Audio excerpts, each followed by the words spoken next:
Welcome back to Houston Life. We're partnering with Energy Transfer this month to highlight Operation Turkey. Believe it or not, we are 9 days away from Thanksgiving, but for some families, a warm holiday meal is not a guarantee, and that's where Operation Turkey comes in. The organization started in 2000 when one man handed out one meal to a homeless man in Austin. The mission? To ensure everyone receives a warm meal on Thanksgiving Day. Each year, a team of 100% volunteers prepares, packages, and delivers meals to the homeless and less fortunate in just 4 hours.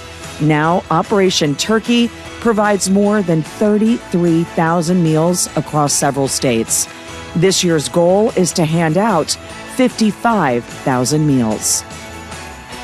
Joining me now from Operation Turkey, we have Timothy Stroud along with his service dog Colton and John Calvadas. Thank you both for being, all three of you, for being here. It's lovely to have you here. What an incredible mission this is, and I know it's such an honor for both of you to be part of.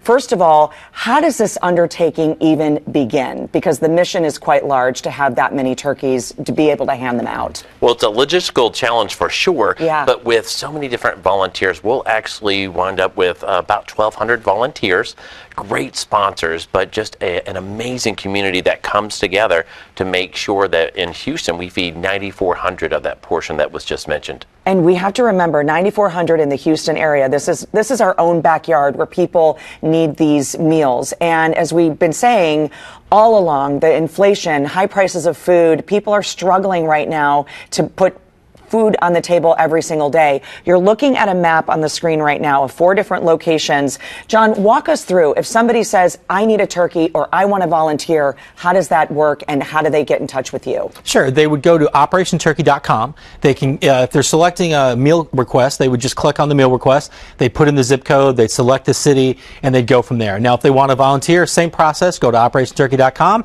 select volunteer, and it'll lead them to the state and city, and it'll let them select one of the 4 sites, either Katy, Spring Branch, Pasadena, or downtown. There's a location there for everyone. We've got school, being let out. Kids are welcome as long as an adult is with them. Is that right? Absolutely. We don't want them running amok. We need them to work. Yes, absolutely. And so it doesn't matter if they're a kid or a kid at heart, they can come out and volunteer. Remember when you used to trace your hand and draw the turkey? Well, we're putting those on the clamshells, the to-go containers. Sure. That way when somebody gets one of these delicious smoked turkey meals, they've got a nice message, Happy Thanksgiving, gobble, gobble, God bless. So it really brings that heart to the home. I really, that is so important to be able to have that handwritten note. There's something very special about somebody receiving it, but also the person doing it, because then you really become part of their meal in this case. So I think that's absolutely lovely.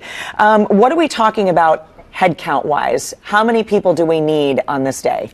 Well, with 4 sites, we still need people because we have 2 main days to volunteer. Okay. That's going to be Operation Tailgate, when we're smoking 7,000 pounds of turkeys. And these are the competition smokers that come out to each of the locations at 3 of the 4 that John mentioned.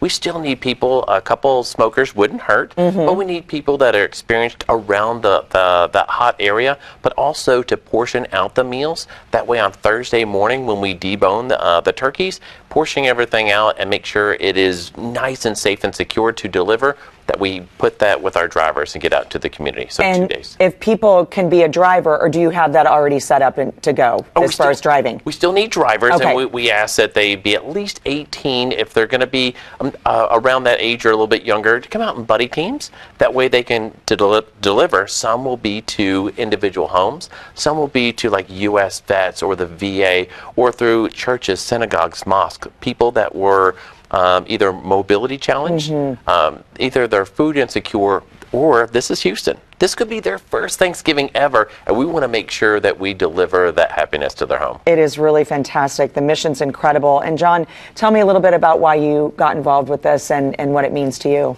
Sure. My wife and I got involved, Rochelle, about 6 years ago, and the first year we did was 2 meals we delivered, and I saw the outpouring of like over 3,000 volunteers that day and thought, we need to do more. And the next year we helped warm up meals. The next year I was put on the board and we helped get the food together and everything else we needed. And then it graduated to this year where I'm the city leader, helping to procure the food, get all the sites together, everything that we need, whether it's coolers, freezers, storage, clamshells, souffle cups, everything you could possibly imagine. Cans of green beans, cans of corn, cans of yams, mashed potatoes, and then the turkey as well, like Tim had already mentioned. It's a process, but it's an enjoyable process because, you know, coming from humble beginnings, I want to be able to give back, and whenever I can, I do. That speaks volumes. John, Tim, and Colton, thank you all so much for being here. Happy Thanksgiving, and I know that we're going to get all these meals delivered and made like we do in Houston. Absolutely. Great job, guys. Appreciate it. Thank you.